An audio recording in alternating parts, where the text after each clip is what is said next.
पूरारूढ विग्रहां त्रिनयनां माणिक्यमौलिस्फुरत् तारानायकशेखरां स्मितमुखी मापीनवक्षोरुहाम् पाणिभ्यामलिपूर्णरत्नचषकम् रक्तोत्पलम् बिभ्रति सौम्यां रत्नघटस्थरक्तचरणाम् ध्यायेत् परामम्बिकाम्। जय मां ललिताम्बिका। कैसे हैं आप सभी? आपका स्वागत है आपके अपने ही चैनल मां आदिशक्ति की कृपा पर। मैं उम्मीद करता हूं आप सभी स्वस्थ होंगे और आनंद से होंगे। मां की कृपा आपके और आपके संपूर्ण परिवार पर बरस रही होगी। तो आज हम जानकारी लेके आए हैं कि भगवान की भक्ति कैसे करनी चाहिए और किस किस प्रकार से करनी चाहिए। आज हम आपको बताएंगे नवदा भक्ति के बारे में। नवदा भक्ति किसको कहते हैं? तो देखिए, हमारे शास्त्रों में 9 प्रकार की भक्ति बतलाई गई है, जिसे हम नवदा भक्ति कहते हैं। ये नवदा भक्ति कौन सी है? तो वो इस प्रकार है, ध्यान से सुनिए। श्रवणम कीर्तनम विष्णु स्मरणम पाद सेवनम अर्चनम बंदनम दास्य सख्य आत्मनिवेदनम सख्य आत्मनिवेदनम। कौन कौन सी भक्ति है? श्रवणम। देखिए, सबसे पहली भक्ति है श्रवण भक्ति। श्रवण किसको कहते हैं? श्रवण का अर्थ होता है सुनना। क्या सुनना?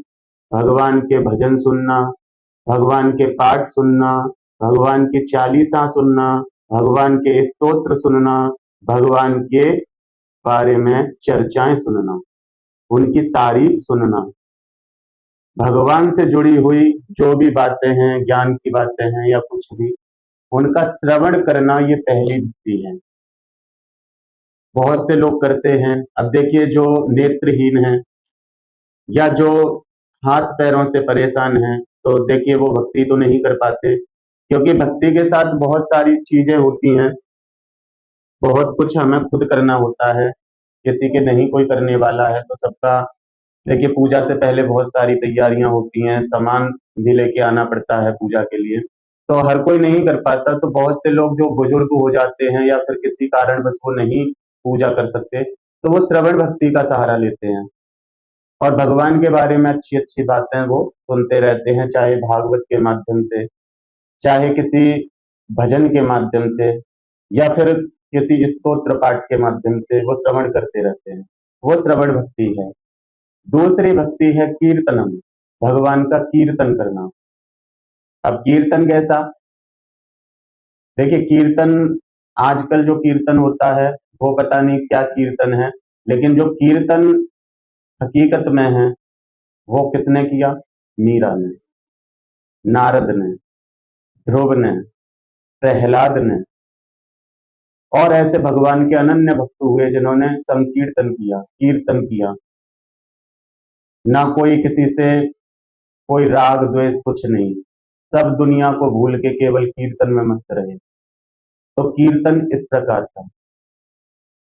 कुछ लोग इसे भी करते हैं जो वैसे पूजा पाठ नहीं करते, लेकिन कहीं पड़ोस में या कहीं रिश्तेदारी में या कहीं भी कोई कीर्तन हो रहा है, कोई जागरण हो रहा है, तो वहां वो अपनी उपस्थिति दर्शाते हुए वहां बैठते हैं, उस कीर्तन का हिस्सा बनते हैं, और यदि उन पे भजन गाना आता है, कीर्तन करना आता है, तो वो उसमें शामिल भी होते हैं।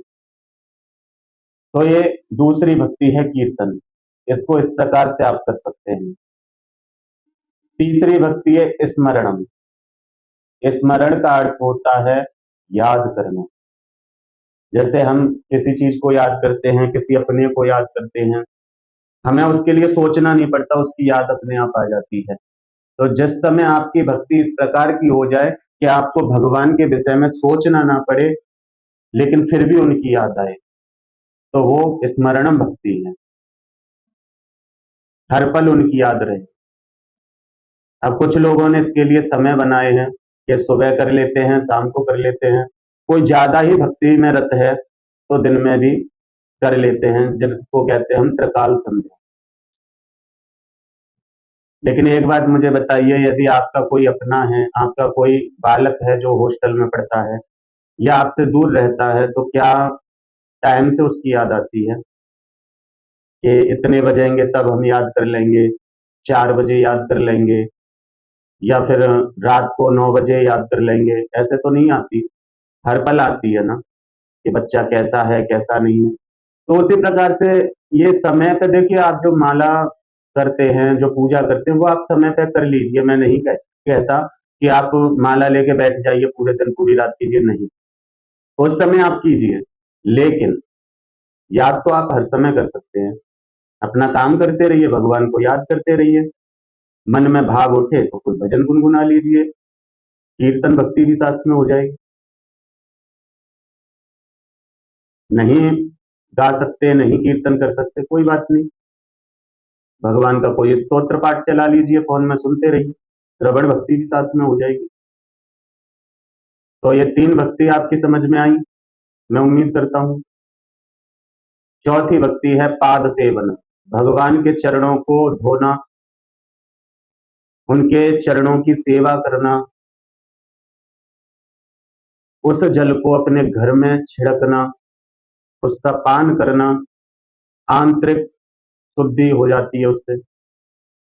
और जो घर में आप छिड़कोगे उससे बाह्य शुद्धि हो जाती है, घर आपका पवित्र हो जाता है। जहां भगवान के चरणारविंद का जल आपके घर में छिड़का गया हो तो वहां तो भगवान के ही चरण पड़ेंगे और किसी के नहीं। ये चौथी भक्ति है। पांचवी भक्ति है अर्चनम।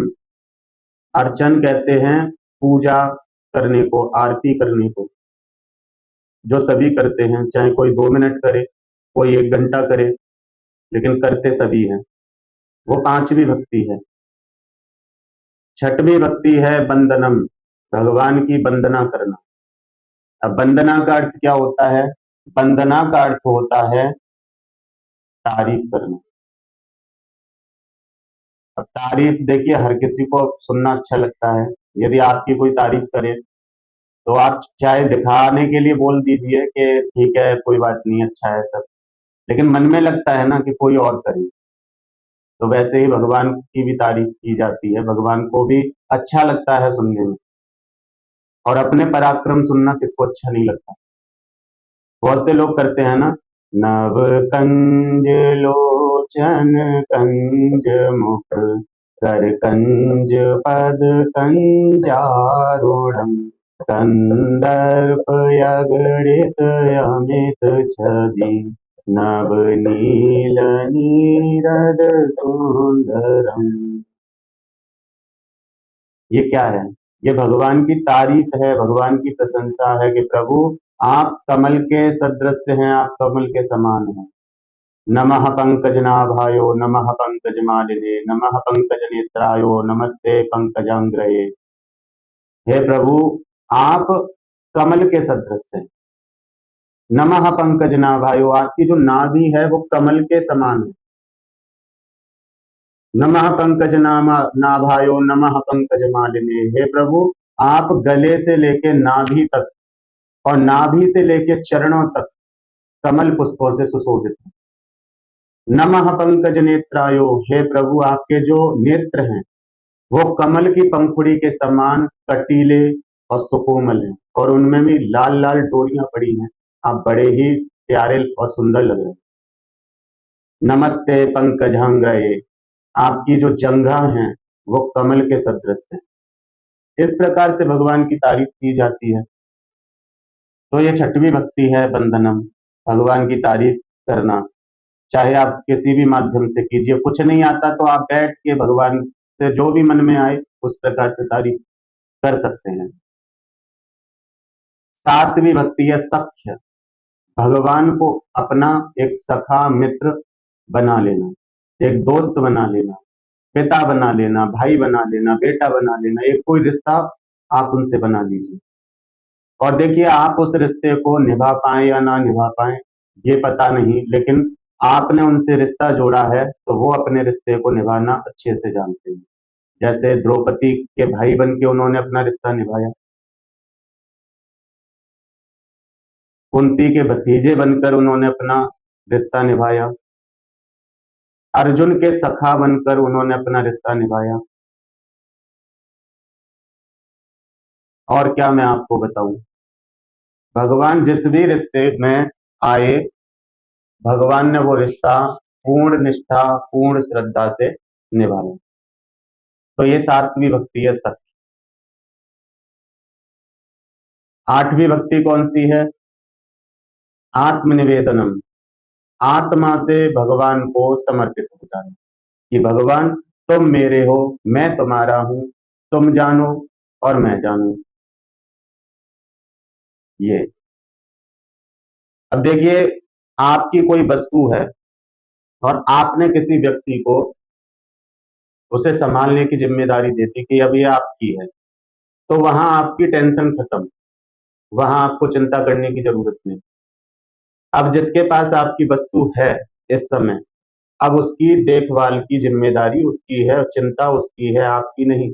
आप सोइए आराम से पैर फैला के।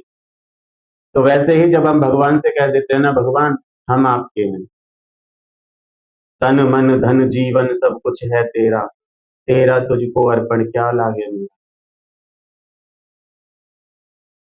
तो हमारी वहां चिंताएं खत्म हो जाती हैं, फिर हमारी चिंता स्वयं भगवान करते हैं। और 9वीं भक्ति है प्रेमा भक्ति। ये आलसियों के लिए है, जिनका मन नहीं है भक्ति करने का, वो ध्यान से सुन लीजिए।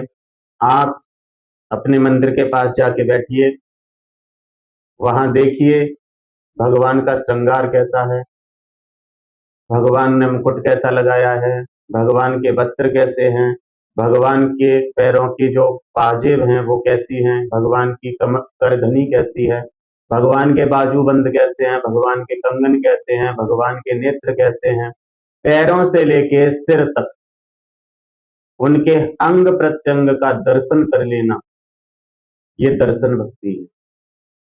और उन अंग प्रत्यंगों में पूरी तरह से आपका संपूर्ण ध्यान केंद्रित हो जाना, ये दर्शन भक्ति। तो इस प्रकार से 9 प्रकार की भक्ति बतलाई गई हैं। आप इनमें से कोई भी भक्ति कर सकते हैं। 9 भक्ति करना चाहते हैं तो आप 9 भक्ति भी कर सकते हैं। अगर 9 पूरी भक्ति नहीं करना चाहते तो आप एक कोई भी भक्ति करिए, लेकिन पूर्ण श्रद्धा के साथ कीजिए। आपको भगवान का साथ अवश्य प्राप्त होगा और मृत्यु के बाद मोक्ष की भी प्राप्ति होगी। आज की जानकारी में इतना ही। फिर मिलते हैं एक नई जानकारी के साथ। अपना ध्यान रखें, स्वस्थ रहें और प्रसन्न रहें। भगवान की भक्ति करते रहें, किसी प्रकार के अंधविश्वास में ना फंसें। फिर मिलते हैं एक नई जानकारी के साथ। चैनल को लाइक कमेंट सब्सक्राइब कर दें। जय माता दी, जय मां ललितांबिका।